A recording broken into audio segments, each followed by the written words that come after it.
¿Y ya? Bueno, pues qué genial, ¿no? Este reencuentro aquí y muchas gracias, Félix, Pues la vida, por haber querido venir y compartir un poco tu historia, ¿no? Que acompaña también muchos de los recursos que tiene Intres, ¿no? En el tema de apoyo a personas con enfermedad mental judicializados. Bueno, cuéntanos un poco tu historia, porque es un caso típico también, ¿no? De persona con un problema de salud mental grave que termina finalmente en prisión, ¿no? Sí, yo cuando tenía 19 años aproximadamente me diagnosticaron un trastorno obsesivo, pero bueno, que yo antes de que me lo diagnosticaran yo sabía que me pasaba algo, no sabía el qué, pero sabía que me pasaba algo, yo notaba cosas raras en mí que no eran normales y muy mal, lo pasaba muy mal y tenía que drogarme para tranquilizarme, mis rituales y mis ideas en mi cabeza, que se me cruzaba una idea, otra. Tenía que drogarme para tranquilizarme y claro, eso fue un enganche muy grande al final y tuve que delinquir y acabé en prisión, normal. Te empeoró todo, ¿no? O sea, a través de... Todo. Relaciones familiares, tiempo libre, amigos, pareja, todo destrozado. ¿Y quién te atendió fuera antes de delinquir? Pues hice un programa de Proyecto Hombre, que lo acabé, estuve yendo al CAD, también estuve una temporada yendo a centros evangelistas de esos, pero que ninguno me trataba en el trastorno obsesivo, me trataba un problema de drogas, y sí, salía bien de las drogas, pero como no me habían curado lo mío, donde el eje del problema, pues yo salía y volvía a drogarme. ¿Y cuándo entraste en prisión entonces? En el 2006. ¿Y por qué delito fue? Robo con intimidación. Para robar, para drogarme. ¿Y ahí te tuvieron en cuenta el problema de salud mental? No, para nada. Durante el proceso judicial tampoco, no ha habido en ningún momento... No, nada, lo único... No, nadie. Lo único que había allí se llamaba el Payén y me metí allí en el Payén. Eso ya en el centro penitenciario, ¿no? Sí. Y antes, cuando tú pasaste por el juicio, el abogado, ¿en algún momento alguien desde el CAD que te atendió, se detectó el problema de salud mental para poder presentarlo en el juicio o no? No. Pasó desapercibido, ¿no? Sí. Bueno, allí nos conocimos, en el centro penitenciario. Allí nos conocimos. Claro. En el programa que tenía Intres, que empezó también en el 99, ¿no? Allí empecé yo a empezar a saber manejar mi problema. Rehabilitación, ¿no? Psicosocial. Me acuerdo que estabas allí tú, que cada vez que tenía una obsesión iba corriendo a verte. Monse, que mira qué me pasa, no sé qué, no sé cuánto. Yo sé que era un poco paliza, pero es que se me metía una idea en la cabeza y no era capaz de sacarla. ¿Y piensas que dentro del centro penitenciario, aun teniendo los programas, en el caso del programa Marco, ¿no? De atención integral a personas con enfermedad mental en prisión, en el que estábamos, ¿tú consideras que allí se te pudo ayudar de alguna manera a detectar tu problema, ¿no? A poder manejarlo? Sí, ya digo que allí empecé yo a manejar mi problema de obsesiones, porque no me habían enseñado en ningún lado. Empezaste a entender un poco lo que te pasaba. Exactamente, sí. Y a entenderte a ti mismo con todo eso, ¿no? Sí, porque antes yo pensaba muchas veces que me estaba volviendo loco. Claro.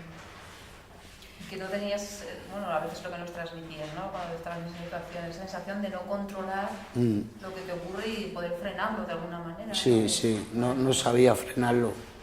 Ahora poco a poco he aprendido mucho. Aunque me queda todavía, yo sé que me queda mucho, pero he aprendido mucho. ¿Y consideras entonces que se podía haber evitado el ingreso en prisión si hubieses tenido...? Si hubiese tenido afuera medios y me hubieran ayudado. Sí, porque no me hubiera tenido que drogar, ¿sabes? Y si hubiera estado fuera atendido mi trastorno obsesivo, no tenía que haberme drogado para parar mis pensamientos ni nada. Me hubieran puesto mi medicación, me hubieran... Como ahora, y no tenía que haber drogado, entonces no tenía que haber robado ni nada. ¿Y qué otras cosas sacaste también positivas del ingreso en prisión, aunque se podía haber evitado, claro? Sí, pues que me empezaron a dar metadona, dejé de drogarme porque me empezaron a dar metadona.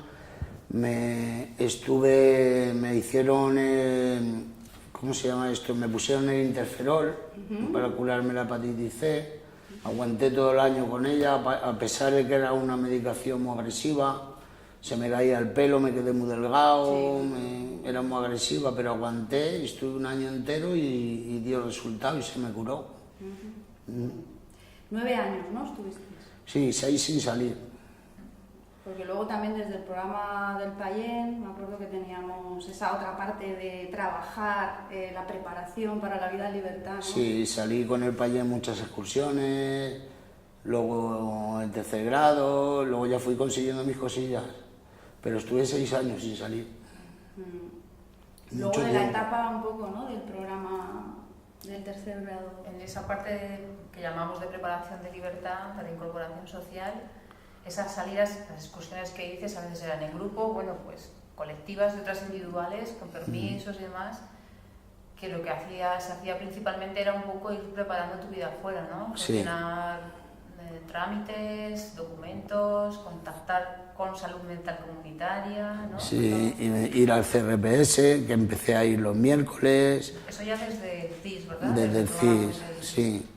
Y las citas al psiquiatra, me acompañaba Carlos, me acuerdo.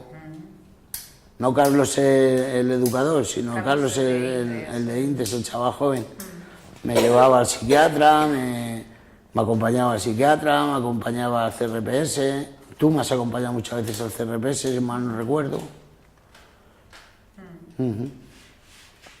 Y eso, tener ese apoyo, ¿para ti qué supuso? Ese apoyo paso 6 años en prisión sin tener contacto con mi vida afuera y de repente tengo que empezar a organizar toda mi vida afuera para continuar mi tratamiento. Ese apoyo, ese sentirte acompañado, ¿para ti qué supuso? Pues mucho, porque a mí me daba hasta miedo cruzar las calles. Veía los coches que pasaban muy deprisa, a mí me daba miedo hasta cruzar las calles. Y era como una muleta para mí, así yo. Y el haberlo preparado incluso antes de la libertad definitiva, ¿no? Que es clave ahí, ¿no? El poderte ir acostumbrando, integrando, poco a poco, sí. Que no fue de golpe salir a los 6 años y salir de golpe, no, fui poco a poquito. Hasta como 1 año y pico en ese proceso de porque me metí en el Payén. Si no llego hasta 6 años, ellos me dan mis permisos, me echan a la calle y ya está. Del 13 al 14, ¿no? Fue cuando, ya fue cuando nos volvimos a reencontrar, ¿no? En el Centro de Rehabilitación Psicosocial. Sí, en el que CRPS. recuerdo, Félix, que hasta que llegaste al Centro de Rehabilitación Psicosocial de Navalcarnero, en el primer servicio de salud mental que te correspondía por zona, pues no acababan de ver la necesidad de que te atendieran ya antes de salir en libertad, tampoco acababan de ver un CRPS, la derivación a un CRPS, ¿no? Y eso como Fuenlabrada fue, ¿no? Y eso como que fue, digamos, limitando tu evolución o frenando tu evolución, ¿no? Sí. Es lo que, bueno, pues un poco hablábamos de la situación, y se decidió y tú decidiste pedir un cambio de zona, de servicio de salud mental, para poder ser derivado al CRPS de Navalcarnero, que, bueno, pues la permeabilidad y la atención era más inmediata, ¿no? Era un poco Y porque yo ya conocía a Alicia, ya conocía un poco a la gente de allí y no quería volver a empezar otra vez, digamos. Claro, porque recuerdo que ese tiempo de espera desde el primer contacto con salud mental inicial hasta que se decidió cambiar de servicio de salud mental, casi fue 1 año lo que pasaste en espera de si te valoraban o no te valoraban, si te derivaban o no te derivaban a un CRPS, ¿no? Sí, ese tiempo estuve yendo los miércoles al CRPS a salidas. Eso es. Así estuve mucho... Al de Navalcarnero, hasta que Al de fuiste conociendo a la Navalcarnero. gente, te fuiste vinculando, Efectivamente. a gusto y luego ya se hizo... Sí, efectivamente. Claro, yo creo que la permeabilidad, ¿no? De los recursos, de la red, en este caso de la red de atención social de la Consejería de Políticas Sociales y Familia de aquí de Madrid, la tendencia o lo que debería de ser es flexibilizar un poco para hacer accesible, ¿no? Cuando la persona ya está saliendo de todo lo que es el medio cerrado, ¿no? El hacerlo accesible y no enlentecer lo que es el acceso a los recursos de rehabilitación, que al final se termina perdiendo, ¿no? La posibilidad de ser atendido. Si lo alargas mucho, al final te lías con otras cosas y no terminas siendo atendido, ¿no? Entonces, por ejemplo, el que tú te incorporaras al programa de salidas, ni siquiera estabas todavía incorporado formalmente, administrativamente, a lo que es el recurso de la red pública, ¿no? Pero el acceder a esa posibilidad ya te da paso a poder conocer a la gente, estar un poco adaptándote a lo que significa un tratamiento fuera de rehabilitación psicosocial, ¿no? Y de alguna manera la vinculación, ¿no? El conocernos. Entonces yo creo que la accesibilidad de los recursos es algo básico, porque si no se puede acceder de una forma fácil y fluida a ellos, se corta ahí un proceso que llevábamos trabajando, tú mismo llevabas trabajando durante mucho tiempo, ¿no? Se hubiese perdido ahí algo, ¿no? Desde nuestra experiencia del servicio de apoyo psicosocial, tu ejemplo es un ejemplo claro de la diferencia entre que exista esa flexibilidad y esa permeabilidad o no. Porque hay casos, por ejemplo, que alcanzando ya la libertad definitiva, desde SAPIC podemos hacer un seguimiento, un acompañamiento, como un EAS, casi un equipo de apoyo social comunitario, pues 6 o incluso meses o incluso un año, porque la red no acoge, la red comunitaria no acoge a esa persona, no atiende en su punto de vista integral a esa persona. Entonces, lo que tú pudiste hacer durante acabando de cumplir tu condena, bueno, pues la verdad es que el hecho de continuar en prisión o cumpliendo una condena te facilitó eso, porque tuvimos tiempo suficiente para poder ir coordinándonos con todos los dispositivos y que eso se pudiese hacer posible. En otros casos, pues bueno, a veces, una vez que estás en definitiva, a veces cuesta un poco más incluso. Claro. Y ahora llevas en el CRPS Libertad Definitiva, llevas del 2014, ¿no? 2014. Allí estás en el centro... Muy bien, muy bien. Yo, para mí es como una muleta el centro. He aprendido muchas cosas y estoy muy bien allí, la verdad. Vamos, que no te irías por ahora. No. Bueno, Hombre, algún día sé yo que me tendré que ir, pero no sé, cuando encuentre trabajo, cuando poco a poco... ¿Cuáles son tus retos ahora? Pues encontrar trabajo, sacarme el carnet de conducir, independizarme. Porque volviste a retomar tu relación familiar, ¿no? Que se había Sí, quedado ahí. se había destrozado totalmente por los consumos de drogas y... De hecho, a prisión solo fue a verme mi madre. Todo el tiempo que estuve, ni mis hermanas, ni mi padre, nadie fue a verme. Con lo cual tuviste pues, muchos efectos negativos de esa entrada en prisión que se podían haber evitado, ¿no? Y ahora fuera, ¿de qué te sientes orgulloso? Ya de todo el proceso que has hecho de trabajo, que es tuyo. Pues me siento orgulloso de haber aprendido a manejar mi cabeza un poco, de haber dejado las drogas, de haber soportado el interferol, no sé, de muchas cosas. Porque ahora, ¿qué recursos te atienden? Aparte del Centro de Rehabilitación Psicosocial... El CAI de Fuenlabrada, el doctor Portillo, el psiquiatra en Navalcarnero, el Hospital de Móstoles... Y entre ellos, ¿qué te parece clave, ¿no? Para poder tener estas garantías, ¿no? de estar atendido a distintos niveles, ¿no? De necesidades? Pues que están coordinados todos. Ya. Que vamos todos a una, ¿no? Porque si no nos dispersamos y se pierde otra vez claro. el eje central que eres tú, ¿no? Claro. Yo creo que es clave también eso, ¿no? Eso también lo veis en los recursos. En todos los procesos. O sea, en el momento que una persona con trastorno mental inicia un proceso de judicialización, la coordinación es clave. Por ejemplo, desde el servicio de Intres también se hace, en el caso de que tú ahora mismo o cualquier otra persona está atendida en el CRPS y de repente tiene un proceso judicial, pues desde ese momento ya se hace ese acompañamiento para coordinarse con todos las personas o agentes que están ahí, la persona directamente, la familia, el centro en el que está atendido, el abogado, los juzgados, para que todas las acciones también vayan hacia una misma meta, que en este caso sería pues evitar la entrada en prisión y que la sentencia sea más acorde a las necesidades de atención en salud mental de esa persona que no solo al hecho delictivo, ¿no? Entonces, en todos los momentos, en todos los procesos judiciales es clave la coordinación. Durante el tiempo que estás en prisión, pues también hay una serie de coordinaciones con el equipo sanitario, todo el equipo Payen, con las actividades que tú haces dentro del centro.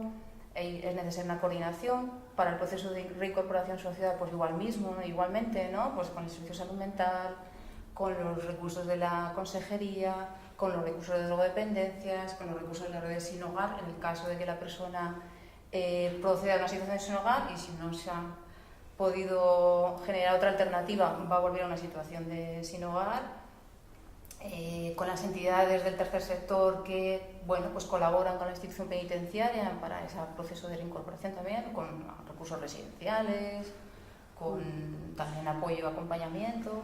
Y luego el POS, evidentemente, pues con todos los recursos de lo que comentabais, ¿no? Ya comunitarios. Que es clave. Hay una parte básica también que decíamos, que tú has conocido ahora, compañeros. Nuestro centro de rehabilitación, igual que otros recursos de rehabilitación de la red, ha puesto plazas para cumplimiento de trabajo en beneficio a la comunidad como medida alternativa, ¿no? Es un buen momento para detectar de forma temprana, no como te pasó a ti, ¿no? Que pasaste desapercibido en el proceso, pero sí detectar de una forma temprana determinados comportamientos que pueden llegar a judicializar, ¿no? La historia de la persona. Entonces, yo creo que ahí, los recursos también públicos de la red tienen esa posibilidad, ¿no?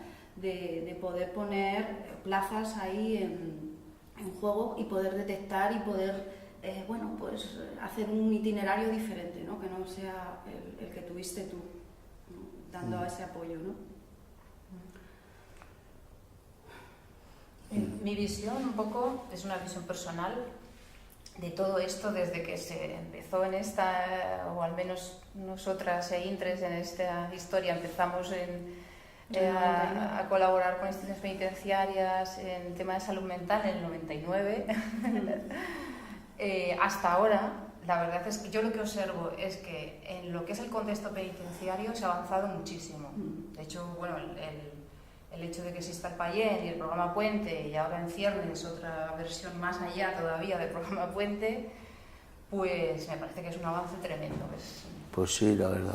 Y yo creo que el trabajo que hay por hacer, que ya se ha iniciado y hay mucho hecho todavía, pero hay que seguir avanzando, es en esa conexión con lo comunitario y que lo comunitario esté abierto a esas situaciones, ¿no? de personas con trastorno mental que tienen procesos judiciales o bien proceden de cumplir una pena o están en ciernes de que lo que tienen entre manos conlleve una pena de prisión y buscar otra alternativa.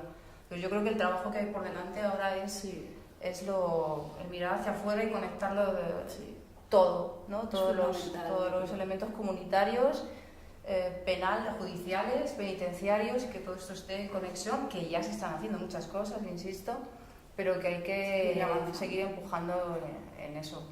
Sí, yo creo que los protocolos, también entre administraciones, ¿no? Reconociendo un poco o siendo conscientes de la corresponsabilidad que se tiene, porque cada uno en su espacio tiene una responsabilidad de poder atender todo ese proceso de ese ciudadano, ¿no? Claro. Quieras que no, son recursos públicos.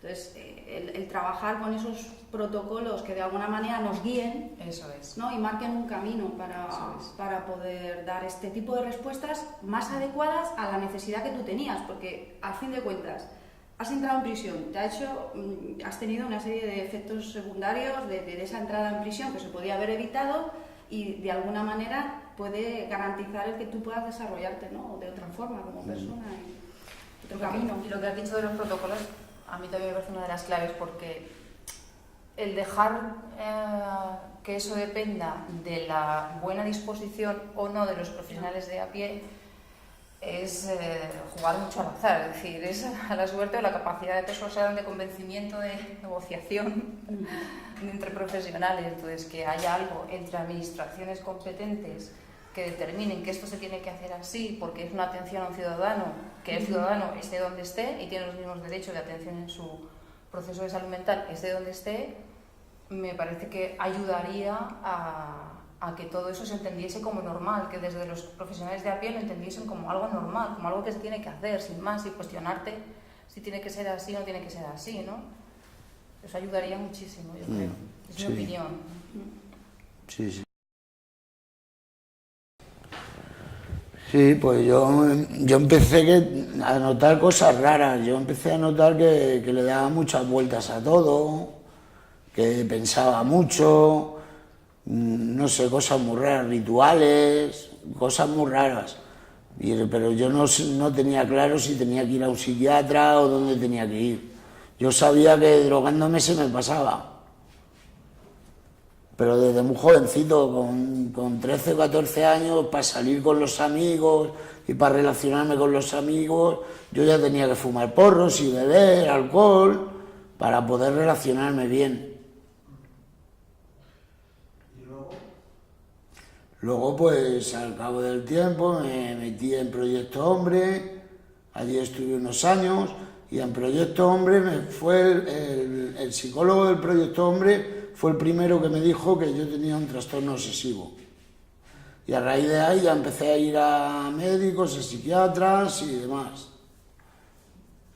Pero no daban con la clave de lo que me pasaba. Yo salía de allí y seguía drogándome. Pero mientras estuviste en Proyecto Hombre, cuando fuiste a Proyecto Hombre, ¿ya habías tenido algún problema con la justicia? No. Problemas con la justicia tuve en el 2006, que fue mi primera entrada, la primera y la única nada más. Y cuando estabas en el Proyecto Hombre y te dijeron que tenías un trastorno mental, ¿qué te aconsejaron? ¿Que fueras a algún sitio o algo? No me dijo nada. Yo dentro de mí ya empecé a encajar cosas. Cuando me dijeron que lo que tenía un trastorno obsesivo, yo ya, claro, es que por eso me pasa esto, y ya empecé a encajar cosas. Pero bueno, entonces, ¿seguías pensando que la solución era tomar drogas o...? No que lo pensaba, sino que yo me drogaba y se me pasaba. ¿No te parecía peligroso lo de utilizar las drogas? Sí. Sí, pero era más fuerte el malestar que tenía. ¿Y no se te ocurrió que a lo mejor alguna alternativa podría haber si ibas al psiquiatra o te mandaban al médico? No lo pensé, sinceramente. Yo veía que drogándome se me pasaba y yo decía, mañana hago algo, pero... ¿Y alguien te orientó en qué es lo que podías hacer? Un poco lo que te preguntaba antes. ¿Dónde No, podías ir? no, ¿Tu familia nadie... sabía, conocía qué es lo que podrías hacer? ¿Entendía lo que te pasaba o no? No lo entienden, yo creo que ni ahora. Es otro de los problemas, ¿no? El entender del entorno más cercano tuyo. Y una cosa que yo no tengo claro. Una vez que tú estás en el circuito asistencial a través de Intres, ¿has llegado a encajar con el servicio sociosanitario de la comunidad? Sí, pero porque Intres forma parte de ese servicio. No, pues, Intres lo que hace, igual que otras entidades, es gestionar el servicio público. Entonces, ellos han utilizado a través del programa SAPIC de mediación, le han ayudado a que antes de su libertad, ¿no?, en libertad condicional, a través de la unidad puente, pues pudiera tener ese contacto con un psiquiatra, que es lo que contaba. Con el centro de salud mental de su zona. Que es el itinerario formal, claro, para llegar a los recursos de la red, que era lo que hablábamos antes. Si no ocurriera, si tuviera una accesibilidad directa, pues como pasaba antes con los recursos de drogas, pues no haría falta esa puerta de entrada. En este caso ellos utilizaron esa puerta de entrada y es la única forma de que nos deriven a los recursos de rehabilitación. Ya tanto centros de rehabilitación psicosocial, pisos tutelados, mini residencias, centros de rehabilitación laboral. Entonces es la puerta de entrada a esa red pública de atención a la persona con enfermedad mental en el caso de rehabilitación. ¿Vosotros pensáis que sería interesante explorar una puerta de entrada en un punto un poco anterior? Por ejemplo, ejemplo, en el caso de Félix, cuando antes de entrar en prisión fue al proyecto Hombre, o podía haber sido detenido sin más y podía haberse condenado a una medida alternativa o no, pero podía haber sido detectado en un punto anterior de sus problemas con la justicia. Convendría, podéis desarrollar esa idea, a ver si... El programa. Sí, yo creo que no sería incluso el primer paso, sería el segundo paso. El primero sería quizás, bueno, No me digas a mí. Sí, hacer como que es una textura. Ah, vale. Que no salgáis a José Manuel como Ok. que era Vale. Introducir un poco la idea. Yo creo que ya me Vale. Sí, retomando un poco lo que hablábamos antes, yo creo que ese punto en el que una persona con un problema que va a unos profesionales porque le pasa algo y no sabe muy bien qué le pasa, y esos profesionales, llámese un centro de drogodependencia, llámese un proyecto Hombre como en tu caso, un servicio de salud, lo que sea, detecta qué problema tiene esa persona, quizás que ahí también empezaría una de las claves, que es la coordinación entre dispositivos. Es decir, yo no me quedo solo con mi información de que yo entiendo que a ti te puede pasar esto y lo que necesitas es esto y te lo digo a ti y ya está, ¿no? Que eso está bien, pero desde mi punto de vista es insuficiente. Otro paso más allá sería, además de eso, te digo que puedes ir a tal sitio porque aquí te pueden ayudar más específicamente sobre esto, y yo me pongo en contacto con ese otro sitio para explicarle y para que tú entiendas y ellos entiendan por qué se te orienta a que vayas allí, y conjuntamente vamos dando pasos hasta que tú efectivamente encuentres el sitio en el que mejor atendido vas a estar y más adaptada va a ser el tipo de atención a tus necesidades. Y eso evitaría, primero, garantizaría un cuidado de la persona real e integral, como decíamos antes, y por otro lado, evitaría pues un poco lo que te pasó a ti, ¿no? Que al no saber qué hacer, tú encontraste digamos, la herramienta del consumo para mitigar tus síntomas. Y eso condujo a una actividad delincuencial, un delito. Entonces, de esta otra forma, evitaríamos incluso también el delito, evitaríamos un proceso judicial, evitaríamos entrar en prisión.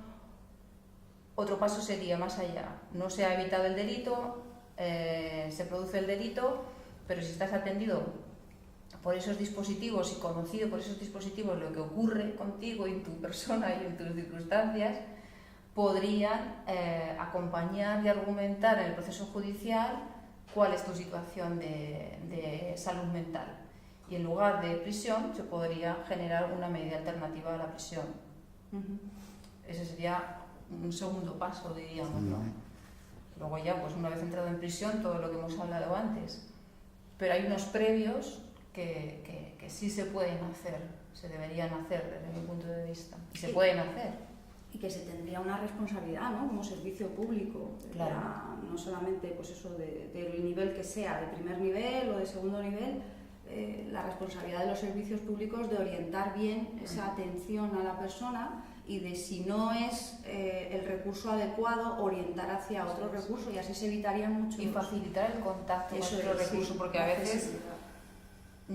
a ver, los profesionales que trabajamos, pues como cualquier profesional en su ámbito, conoces lo que hay, pero como usuario no tienes por qué conocerlo, te puedes sentir muy perdido en Claro. ¿y dónde voy a preguntar? ¿Y eso dónde está? ¿Y en qué dirección está? ¿Y en qué teléfono tengo que llamar? Es cosas tan básicas como esas que a veces son las que determinan que accedas o no accedas por iniciativa propia, ¿no? Entonces, si hay profesionales que no solo te orientan a ti, sino que se coordinan con una actitud propositiva, proactiva, ¿no? De decir, voy a dar yo el paso acompañando a esta persona, pero yo también doy un paso de coordinación y tal, yo creo que se garantizaría mucho más. A veces se funciona un poco en islas, Sí. ¿no? Yo estoy en mi isla profesional, el otro está en la otra, es verdad que hay muchas islas y que a veces hay que mucho difícil, esfuerzo ¿no? de coordinación, pero yo creo que compensa y al final el resultado es mucho mejor. Está claro que la persona va a salir mucho más beneficiada, mucho más cuidada, si es así que si no es así. ¿Y cómo pensáis que en este caso, en el caso tuyo y como pensáis vosotras, la ley de la dependencia o la valoración de la dependencia, si lo consideráis que ha sido eficaz, si si da respuestas, si los problemas de salud mental se detecta bien la dependencia o no, si habría que hacer cosas, también la valoración de la discapacidad, los porcentajes, cuál ha sido la experiencia en tu caso y qué posibilidades has tenido de acceder a los recursos a través de estas valoraciones. A ver, la Comunidad de Madrid... Y empezar a introducir el tema. Sí. Con respecto a... Vale.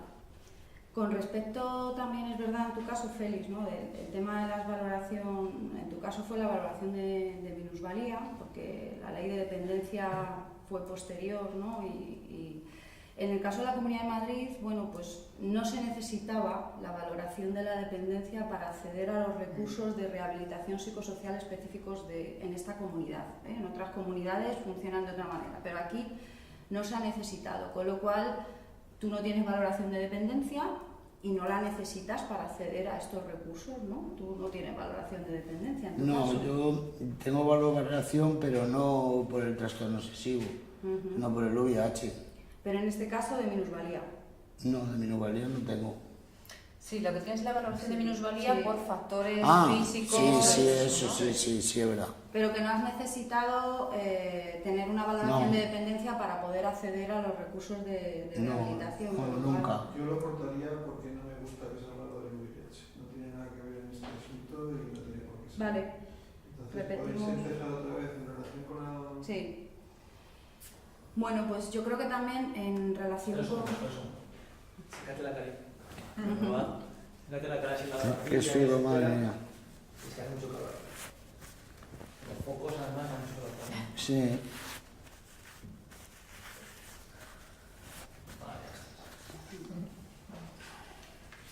Vale. Yo creo que hay otro tema importante, ¿no? Que es el tema de las valoraciones que existen dentro de atención social para poder acceder a recursos. En la Comunidad de Madrid, ¿no, Félix? Tú no has necesitado pasar por una valoración de dependencia para acceder a los recursos de rehabilitación psicosocial para personas con problemas de salud mental. Has accedido directamente a través de tu psiquiatra. Efectivamente. No has necesitado esa valoración. En otras comunidades autónomas puede que sí que se necesite y entonces facilita el acceso a esos recursos. Aquí no.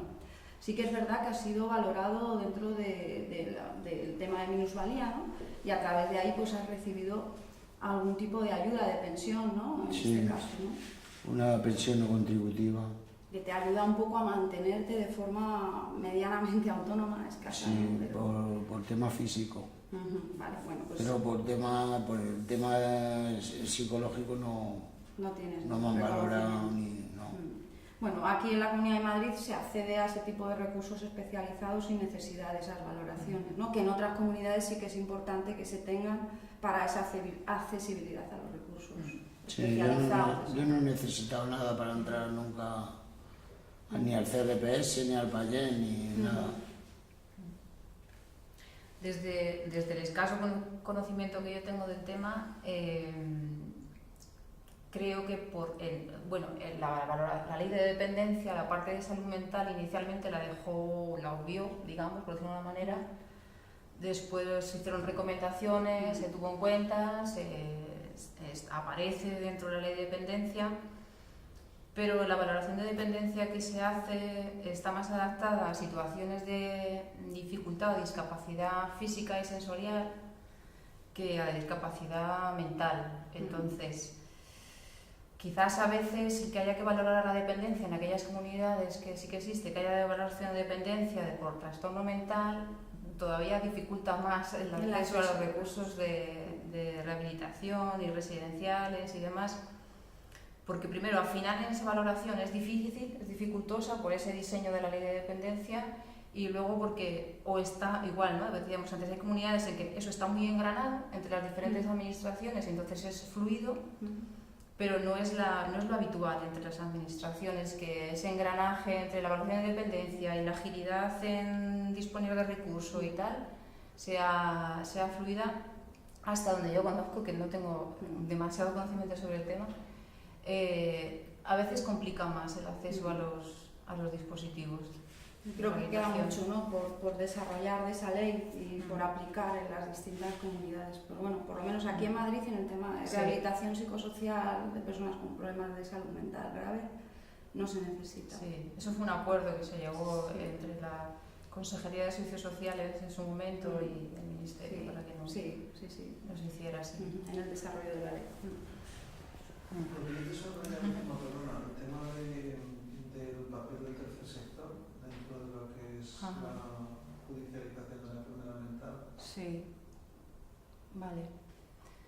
Pues también el tema este de qué papel tiene y en qué puede aportar el que haya entidades del tercer sector en los procesos de judicialización de personas con trastorno mental. Yo creo que el hecho de existir alguien neutro, entre comillas, ¿no?, entre las administraciones, pues por un lado favorece ese canal de comunicación, porque hay un interlocutor único entre todas las partes que confluyen, ¿no?, ahí en ese proceso. Y luego, bueno, pues cada administración tiene sus ritmos, tiene sus procedimientos y a veces eso dificulta que los profesionales de esa administración tengan esa facilidad de acercamiento físico, incluso a esos otros dispositivos, a que se puedan acercar a un juzgado, que se puedan acercar a una coordinación con el Servicio de Salud Mental, que las administraciones, por sus propios mecanismos, a veces tienen funcionamientos más rígidos o más estáticos, ¿no?, que no permiten tanto esa flexibilidad de movimiento. Entonces, es una opinión, desde lo que yo he observado a lo largo de estos años, la existencia de las entidades del tercer sector, un poco lo que hacen es adaptarse a esas diferentes situaciones, ¿no?, un poco el efecto chicle, ahora me alargo por aquí, luego me alargo por allá, y estoy en medio de todo para facilitar la comunicación entre todos esos elementos que intervienen. Yo lo veo así, no sé. Sí, a mí me parece clave dos ejes, ¿no? El tema de que acompañas a la persona en todas las fases del proceso, no te desvinculas a través de distintas administraciones, y el tercer sector también hace el papel que tú decías, ¿no?, de mediar ahí, ¿no? Es decir, con un foco puesto en la persona, y hace como una mediación dentro de todas esas administraciones, que no deja de ser difícil, ¿no?, porque hay muchas administraciones dentro de todo ese proceso de atención, ¿no?, para poder cubrir todas las necesidades que tiene la persona. Eso que estás diciendo yo creo que es importante. Ahora, a ver qué opinas tú, Félix, que también para la persona que está inmerso en todo ese proceso, el contar con una o dos personas de referencia que sabes que siempre vas a poder recurrir a esa persona, te hace sentirte, esto es una opinión desde fuera, no sé si es así, te hace sentirte menos perdido. Es como que tienes un anclaje ahí que sabes que siempre va a estar hasta que ya esté colocado en el sitio adecuado, ¿no? Sí, no sé si es así. Sí, yo para mí sí es muy importante, porque siempre lo he tenido ahí cuando he necesitado algo. Y claro, es súper importante, claro. Porque así no te pierdes, ¿no? Porque son muchos profesionales, muchos recursos, servicios, distintas fases, pasas de una administración penitenciaria a otra que no es penitenciaria, es decir, son muchas estructuras diferentes, la parte judicial, en fin, no sé. Sí, por ejemplo, allí en prisión, a quien tenía era a ti para contarte mis cosas. Ahora, la profesional de referencia en tu caso, claro. Claro, ahora allí en el CRPS tengo a Sandra. En todos los lados he encontrado una persona que me ha apoyado. Sí, aquí yo creo que el tercer sector, que gestiona en este caso recursos públicos, ¿no?, a través de subvenciones, ¿no?, programas que están vinculados al 07, como es el caso de Intres, y otros que están gestionando recursos públicos de la red. Yo creo que ese tercer sector es el que hace esa figura, ¿no?, de ayuda, de acompañamiento, de gestor del caso, de mediación, ¿no?, entre los distintos recursos y administraciones. También vuelvo a decir, desde mi experiencia en este tiempo, que son conclusiones personales, no sé, para todos los profesionales que intervienen, por ejemplo, en la parte penitenciaria, mi experiencia es que también da cierta tranquilidad, ¿no?, y saber que siempre se puede contar con alguien para facilitar esa comunicación, ¿no?, con lo comunitario, con tal. No quiere decir que ellos no lo puedan hacer, ni no lo sepan hacer para nada, todo lo contrario. sino que bueno, pues contar que siempre puedo recurrir a alguien, X personas, para facilitar ponernos en contacto con el ANTA sobre este caso, ¿no? Eso también se vive como un apoyo. Como una muleta. No como una suplencia, que no, sino como un apoyo, un complemento. Sí, como una muleta. Si no hay más, pues hacer una especie de despedida. Pues muchas gracias por haber venido, no sé qué, hacer una especie de... ¿vale? Para poder cerrar el ciclo. Bueno, pues ha sido un placer el poder contar contigo y a través de tu historia haber podido explicar varias cuestiones que son relevantes, ¿no? En el caso de personas con problemas de salud mental judicializadas, ¿no? Así que ha sido mucho placer el poder reencontrarnos, ¿no? En todo este periplo que llevamos de años juntos en distintos recursos y compartiendo, ¿no? Yo encantado. Tu experiencia. Y para mí es una gozada, porque de vez en cuando, como también al CRPS de Navalcarnero, aparte que somos compañeros de Intres, pues voy por otros motivos laborales y te veo, nos vemos. Reencontrarse. Pues la verdad es un poco lo que hablábamos antes, que tu caso, tu experiencia, justifica todos los esfuerzos, ¿no? Que se pueden hacer a nivel profesional para que alguien con todo lo que tú has vivido a lo largo de tu vida, de tu experiencia, ahora mismo se encuentre en esta situación, se encuentre a gusto, se encuentre ubicado en la vida, se encuentre tranquilo consigo mismo y con proyectos reales y con apoyos reales, pues es lo que nos da motivación y sentido para seguir haciendo las cosas e intentar ir mejorándolas cada día. O sea que gracias. Gracias y felicidades, Félix. Ha sido muy real, ¿eh? O sea que... Sí. Perfecto, sí. O sea, que ha Gracias, convencido Félix. totalmente. Sí. Yo ha habido un momento que estabais hablando así tan técnicamente. Que te aburríamos. No, que no sabía ni lo que estabais diciendo.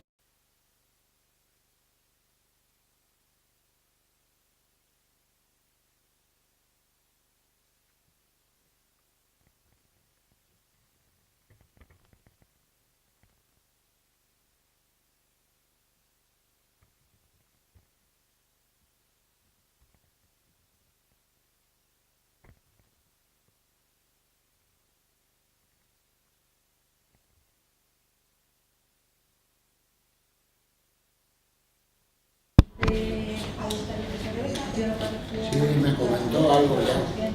De la semana del 19 y de la semana del 26. Sí, algo me comentó. Vale. Le he dicho que sí, que quiero ir. ¿Sí? ¿Le has dicho Sí. que querías ir? Vale, lo único, bueno, en estos días, como estamos programando las actividades de verano, pues ya hablas con tu tutor y bueno, ya eliges un poco dónde te Las vas. actividades, sí. Me dijo Irene que mañana ya me decía el cuadrante nuevo. Perfecto, sí, porque lo estamos ahí ideando un poco para verano. Y ya lo miro yo y me apunto a lo que quiera. Perfecto, vale. Y cita vas a querer también con Inés para el otro tema, ¿no? Del tema de los informes y las cosas y quién te va a ir a acompañar y todo eso. Sí. Vale. Pues nada, la llamas si quieres. Vale. ¿Vale? Vale.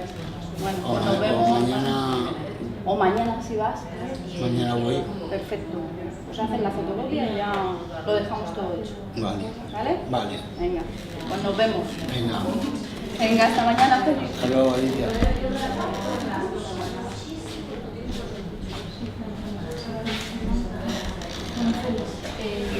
Espera, que voy a grabar a Monse con... Voy ya para allá. Ya te grabado. Sí. ¿Acompañas a la esquina? Vale, sí. Si yo lo puedo esto para adelante y le pasa mucho. Me acompañas hasta la esquina. Sí. Ahora vengo, ¿eh? Vale. Hasta luego. Hasta luego. Hasta luego.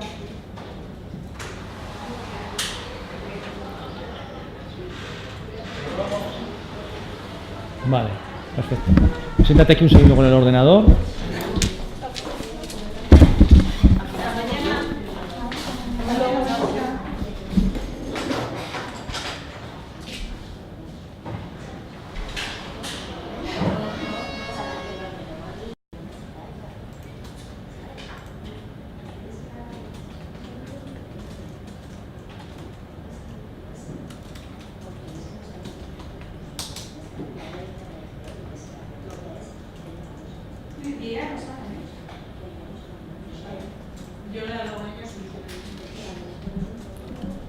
Vale, un segundo, a ver. Ya terminamos.